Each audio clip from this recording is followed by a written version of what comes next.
لله رب العالمين قرآن شروع کی تاخیر شوی من الجنة والناس اللہ اکبر دید قرآن قاری سے درش لک حروف الوصل سو 23 لاکھ حروف او پیو حرف اللہ سلنے کے ورکی یہ پترہ وہ لار دے الف لام میم دری حروف ایوی 300 نے کئی اللہ ورکلی پروجہ یو خوشحالی اللہ راکی او یو خوشحالی عند لقاء ربه چکل دخپل رب سر ملاقات اوشی نو دویم خوشحالی با اغا وقت کے دا اغا خوشحالی دا نو روجہ یو عظیم عبادت تے دیر عظیم او لوی عبادت تے دیر دا خوشحالی میاشرہ باندے راگلے دا اللہ سره یو راز دی تاسو ته به پته ولګي راز ځکه دی چې کله سړی روجه ونیسي نو د معده خالی شي نو د خولې نه بدبویي روانه شي دا د معدې د خالی والي د وجې نه وي نو حدیث مبارک کې راځي رب العالمین وایي دغه بدبویي چې د روجهدار د خولې نه ځي دا ماته د مشکو نه زیاته محبوبه ده ستا د خلی بدبویی او ماته د مشکو نه محبوبه ده ځکه دا د معدې د خالی والی د وجې نه ده او معده دې ځکه خالی ده چې خوراک نه کوي خوراک ځکه نه کوي چې زما یو حکم دی چې کتب علیکم الصیام ما روجه فرض کړي خوراک به نه کوئ بس دا د الله حکم ماته متوجه دی و سوچو کوي په تمامي دنیا کې د مسلمانانو روجه ده نن خوراک تو سوک نه لاس کوي اوبشتو ګوټ نه کوي خوراک شتو نه کوي وای دا د الله حکم دی نو الصوم لی وانا اجزی به الله وای د دې روجو بدله به زه درکوم علما وای د دې یو مطلب دا دی چې د نور اعمالو بدله به الله د فرشتو په لاس ورکي او د روجي بدله به الله وای زه خپله ورکم روجی ما دا پار نیولی دا زما سر یو رازو دویم علماوی الصوم لی و انا اجزا به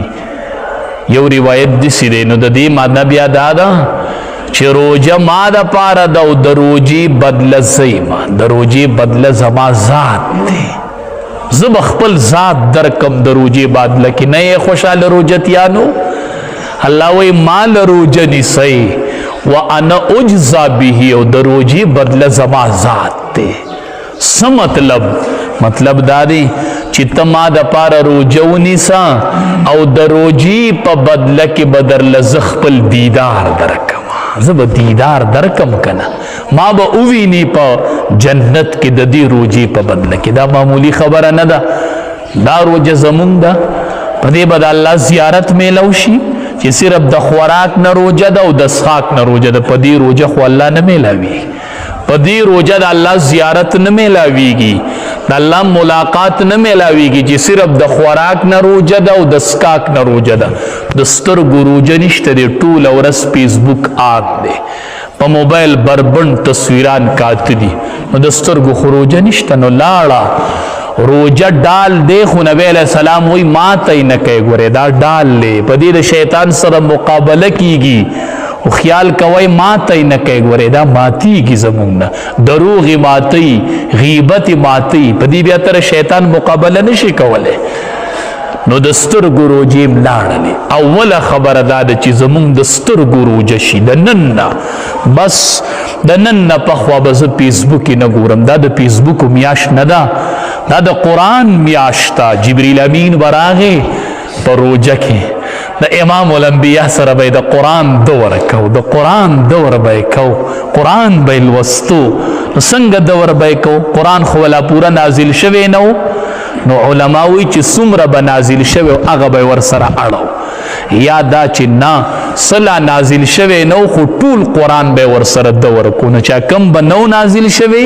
هغه به بیا الله یې کو ځکه به وروستو نازلېدو خو په روجه کې به ور سره نبی علیه السلام او جبریل امین د قرآن دور کو قرآن به لوستو نو سترګې په قرآن باندې عادت کو په روجه کې دا د موبایل نه بالکل واړو ځوانانو سترګې واړو دی قرآن ته داسې متوجه کو دا د رمضان میاشت چې په دې غړېدلو سترګو قرآن ته ګوري که تلاوت نم کوي خو چې ورته ګوري الله اجر درکوي چې روجهدار یو سترګې په قرآن لګي. شیخ زکریا صاحب رحمت الله علیه وایي چې کله به د رمضان المبارک میاشت شروع شوله زمونږ د کور زنانو به هرې زنانه به د کور د کار سره سره 1514 سپارې د قرآن کریم تلاوت کو د ورځې په یوه ورځ کې ډوډۍ پخوي 15 پارې د قرآن تلاوت کوي پېشمني له تیارې کوي 15 سپارې د قرآن تلاوت کوي. زنانه او څه شولې هغه زنانه څه شولې چې داسې زنانه سړي له روژه ماتې تیارې چې د ورځې 10 پارې د قرآن تلاوت کړي او ماښام سړي له روژه ماتې تیارې چې دا زنانه سړي له پېشمنۍ تیارې چې 10 پارې قرآن لوستلی څه شو هغه کورونه څه شوې هغه زنانه موبایل ورک کړل هر څه د قرآن تلاوت یې ورک ځوانانو قرآن تلاس کوي بالکل د موبایل او فیسبوکونه او یوټوبونه احتراز وکړي قرآن تلاس کوي. دا د قرآن میاشت دا د قرآن میاشت نبی علیہ السلام او جبریل امین به ده ورکو د قرآن د قرآن حافظانو یو بل سره د قرآن ده ورکوئ د قرآن ده ورکوئ قرآن په مخه یو بل ته اوروئ وایي دا د ده ور میاشت او جبریل امین به د نبی علیہ السلام سره ډېر میلاوېدو چې ډېر به ورسره میلاوېده نو د نبی علیہ السلام به ورسره سخاوت هم ډېر سیوا کېده. حدیث مبارک کې راځي وی نبی علیہ السلام به په روژه کې دومره سخي شو دومره لکه دا تیزه هوا څنګه زر خورېږي څومره خلقو ته نپه ورکوي داسې به نبی علیہ السلام دا نپه خوره کړله د مال او د علم په دواړو کې به یې داسې سخاوت وکړو. د روژې میاشت د سخاوت میاشت دا د قرآن میاشت دا د غریبانانو د تپوس میاشت دې کې سخاوت سیوا کوي دې کې د قرآن تلاوت سیوا کوي دې کې به قرآن لولو ځوانانو ښکلې ټوپۍ په سر کې او قرآنونو ته لاس کوي چې مونځ کېږي کښېنئ قرآن ته که ډېر نشئ کولی نو یوه عشره کې خو یو ختم وکئ اولو لسو کې یو د قرآن ختم منځنو لسو کې یو د قرآن ختم اخیره عشره کې یو د قرآن ختم نو چې د اختر په ورځ الله بدلی ورکوي یوم الجائزه د انعام ورځ را روانه ده هغه د اختر ورځ ده نو یا الله ته به نن انعامات تقسیموي نو یا الله ما 3 پیری قرآن ختم کړی و یوه پیره ته راوکي او 3 پیری داسې یا الله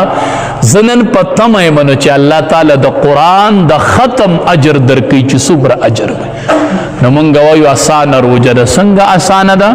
مړه وایي سحر ودشم جو ماسپښین مانځله راپاسم او چې ماسپښین ګرځم راګرځم جو ماښام اذان شوي ډېره ریلیکس مې روژه تېره کړله وي بس صحیح ده د اختر په سار په تمه اوسه تا ته به د خوب اجر میلاویږي د اختر په ورځ بدلې به الله ورکوي نو ته به د خوب اجر غواړې دا د ځان ستړي کولو میاشت ده ځان ستړی کوي ستړی دا څه خبره ده ماسپښینه پورې ودیمه روژه ډېره ریلیکس تېره شوله نه شوله د الله د رحمت نه محرومه شوې محرومه حدیث مبارک کې راځي بختور صحابه نبی علیہ السلام صحابه ته وی د جنت مختلفی دروازې دي کنه یو د صدقې دروازه ده نو چې چا صدقې ډېرې ورکړي به په هغې داخلیږي یو پکې د روژهدارو ده یو پکې د منځ کوونکو دغه دروازه ده چا چې نفلي منځونه ډېر کړي هغه به په هغې باندې داخلیږي او یو پکې د روژهدارو دروازه ده وی باب الریان ورته وایي ریان د هغې دروازې نوم دی وی په دې به صرف روژهدار داخلیږي صرف روژهدار به ننوځي چې اومې د رمضان روژې نیولي اومې ورسره نور نفلي روژې نیولي هغه روژهدار به په هغې داخلیږي نو ابوبکر صدیق رضی الله تعالی عنه ورته فرمایي د الله حبیبه دا خو ټول د خیر دی که پاره دروازه څوک داخل شو خو یې داسې کس په پکې چې هغه ته به دا ټولې دروازې دعوت ورکوي لکه صدقې والا ته به د صدقې دروازه اواز کوي مانځه والا ته به د مونځ کوي وی د الله حبیبه داسې به پکې چې هره دروازه به ورته اواز کوي دسی کس په پکی چې اره دروازه به رابلی نبی علیہ السلام ورته وی وارجو ان تکون منهم زما امید دی چې هغه بتی ابتی زما امید دی چې هغه تی سره ابو بکر صدیق رضی الله تعالی عنه وارجو ان تکون منهم ز اراد امید ساتما چې هغه ته یو واحد یو سړی چې تا ته به هر دروازه وی چې مرحبا مرحبا مرحبا تا ته به هر دروازه اعلان کوي تا ته به هر دروازه आवाज کوي ډیر مبارک میاشت را باندې رااله حدیث مبارک کې راځي اذا جاء رمضان چې کله رمضان راشي لکه وسراغه نو فتحت ابواب الجنه د جنت دروازې الله کولا وکړلې راځي وی د جنت دروازې کولاو دی راځي ځوانانو اے ګناګارانو ټول راځي ټول فتحت ابواب الجنه د جنت دروازې کولو دی راځي راځي مافیان غواړي راځي منځونه کوي وغلقت ابواب النار او د جهنم دروازې بند دي بس هغه بند شولې سمره د رحمت میاشرا لاله سمره د روغ او د صلح میاشرا لاله ای ځوانانو دا د جوړي میاشرا لاله دا د صلح میاشرا لاله دا د الله سره د روغ میاشرا لاله روغ کوي درو جماعتی پټې نیم کی او درو ماسپخی نیم کی چې روزدارین الله روغ کی دا د الله سره د روغ میاش را لاله روغ وکو روغ په دې میاش کې ډیر په اسانه کیږي ځکه د جهنم دروازې بندي دی او د جنت دروازې کولو دي نه دا روغ نه دا روغ کی روغ او نبی کریم صلی الله علیه وسلم فرمایي پټول دنیا کې الله تس شیخ وخت دے ما من شیء احب الی الله من شاب الطائب نبی علیہ السلام فرمائی وی رب العالمین وائی چې پټول مخلوق کې او په هر څه کې ما ته خوښه داده چې ځوان سړی ما ته وی چې الله زما توبه ده ځوان سړی وای یا الله میری توبه دا الله رحمت په انتظار دی چې دا ځوانان بکل توبه وباسي ځوانان بکل توبه وباسي ځوانانو میاشتر باندې رااله خپل ځوانه الله درکړي دي دا د قران د ختم د پاره دي کې نم بم نو په ولاړه به قران ته ودرېګم مال الله ځواني راکړي بیا به دسی وخت راشي چې په کرسۍ بناسي بیا به دسی وخت راشي چې د کوره به تراول نشي راتلی جاړي به نو په ځوانۍ کې نن وکړه چې بیا ارمان نه کوي و الله چې روغ منو ولاړ بوم خو اوس بیمار ما نو الله به درله بیا هم هغه اجر درکوي نو الله د ځوان توبې ته په تمه دی بس توبه وباس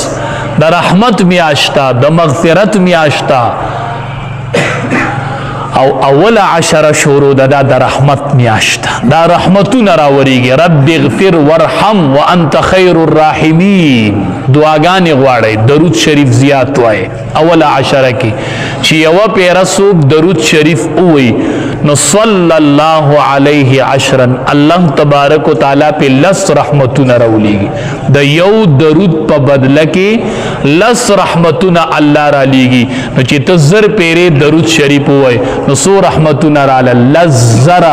رحمتون در باندې د الله په یو ورځ کې وروړېدل او لړ درود وصلی الله علی النبی الامی دا څومره لړ درود دی دا زر پیری ډیر په اسانه کیږي نو چې دا زر پیری وای نو لزر رحمتون باندې د الله د طرف نه وروړېدل دا د رحمت میاشت رحمتون راوریږي د جهنم دروازې بند دي او د جنت دروازې کولو دي ډیر د برکت میاشت را لاله ډیر د رحمت میاشت را لاله چې ظاهرانه نشي عبادت پکې وکړو چې ظاهرانه نشي بل کوشش کوي د خپل وس مناسب نبی علیہ السلام فرمای چا چې یو روزدار له درو جماعتي انتظام وکړو یو روزدار ستا په مال روزه ما تکړه نبی علیہ السلام ورته فرمایل وی د دې دومره اجر لري د دغه روزدار عمر اجر الله تعالی درکو ستای ټول ګناهونه معاف کړل او چې یو غلام دې د الله په لار کې آزاد چې یو کستا په مال روزه مات نو صحابه غربونو صحابي راغی وی د الله حبیبه مونږ خو دومره طاقت نه لرو چې سړی موړ کو.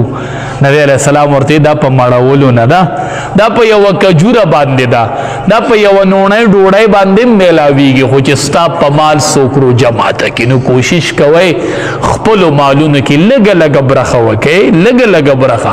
ځان له کیلو کجورې هلې دغه نیمې که نیم کیلو بل له ورکه، نیم ځان ته پرېږده. خو چې وایي دا خلک روژه ماتوي چې زما پکې اجر کېږي. بختور خلک چې ستا په مال چا روژه ماته کړله نو یو دې د خپلې روژې اجر وشو، بل چې ستا په مال هغه روژه ماته کړې ده د هغه د روژې مره اجر ستا وشو. نو موږ ته به د یوې روژې اجر میلاویږي، او هغې ته به چې ستا په مال یو تن روژه ماته کړه تا ته د 2 روژو اجر، چې 3 ماته کړه نو د 3 روژهدارو اجر، 4 ماته کړه نو د 4 روژهدارو اجر. نو دا د اجر میاشت دی کې په هر عبادت ناراسته مه کوئ، هر ځای کې خپله برخه ورچوئ. او نبی کریم صلی الله علیه وسلم فرمایل ومن سقا صائما سقاه الله من حوض شربتا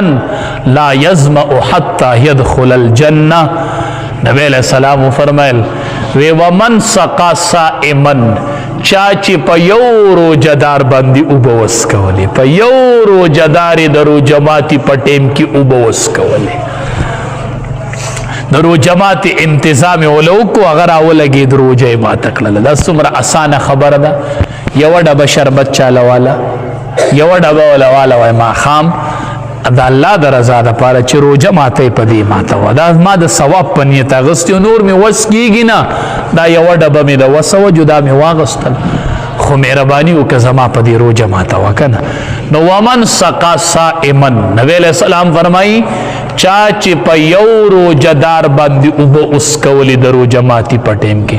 سقاه الله من حوض شربتا لا يظمأ حتى يدخل الجنه. وی الله به په دې سړي باندې زما د حوض نه یو ګوټ وڅکي، یو ګوټ. ناسته چې په روژهدار باندې ګوټ وڅکئ، دې بدله کې به الله د نبی علیہ السلام د حوض نه یو ګوټ تاله درکړي، د دې ګوټ په بدله کې به د حوض ګوټ میلاویږي. او الله به ورله زما د حوض نه ګوټ ورکي، او داسې ګوټ به لا يظمأ حتى يدخل الجنه، چې میدان محشر کې هغه ګوټ وڅکي نو چې د څو پورې جنت ته نه تللی بیا به پې تنده نه راځي په میدان محشر کې، بیا پې تنده شته نه چې زما د حوض نه ورله یو ګوټ ورکي. د میدان محشر څومره سخته تنده، څومره سخت حالت به، څومره سخته تنده به، په هغې کې به ورله الله زما د حوض نه یو ګوټ ورکي چې څو پورې جنت ته نه دی تلی په ده به بیا تنده نه راځي. نو دا ګوټ د روژه ماتي په ټیم کې چاله د ګوټ ورکولو په بدله کې دی. هی د یوه ورځ ووتله که نصیب کیږو نښې ورځې باقي پاتې دي، نښې ورځې دي باز چې دا روژه ختم شي دا دغه به ختم شي، دا برکات او دا رحمتونه او دا اثرات په ختم شي، دا لږې ورځې دي. ځکه نن خبرومه چې یوم الجائزه را روانه ده د اختر په ورځ، بدلی به تقسیمیږي. بیا به وایي مولي صاحب نو خبر د اول نه نو، مونږ خو ټوله میاشت په موبایل کې تېره کړه، مونږ خو ټوله میاشت په خوب کې تېره کړه، مولي صاحب نو خبر. ځکه نن خبرو چې اولې ورځې دي ونښلی د قرآن دومره تلاوت وکړئ چې دا ملک در باندې وګرځي، بس لولی قرآن په مخه د قرآن ختمونه کوئ، جماعت ته راځئ. تراویح ختم هم بېګا شروع شوی دی، بیگا مونږ یو سپاره په دې بنیاد وی که مونږ وی چاته پته نه نو چې کم زم ختم شروع ناراست مکوي لنډ تراویړو تصور مکوي چې یو ختم وکي بل زه وګدی وینه الته ورځي دن پشمار ورځي دی پشمار 29 ورځې دي چې لنډې تراویح پکې اډوونه کوي د بی اوږدې ګورئ جومات کې ختم وشي نه میلاویږي حافظ قرآن په بیټک کې ودروه خو وایي لنډې راله خوند نه راکوي ماله به الله بدله راکوي د اختر په ورځ نو چې ټولې تراویح مې اوږدې کړي چې الله یې راله اجر راکړي نو دا د لوټ مار میاشت ده حدیث مبارک کې راځي چې د رمضان میاشت شي الله را طرف نه آواز وشي وایي سیالي کوونکي را مخامخ شئ میدان ته شئ د عبادت سیالي کوونکي را میدان ته شئ دا د سیالۍ میاشت را میدان ته شئ دا د عبادت د سیالۍ میاشت ته الله دې مونږ ټولو له د صحیح عبادت توفیق راکړي او الله دې زمونږ د ټولو لا روجې خپل دربار الهي کې قبول کړي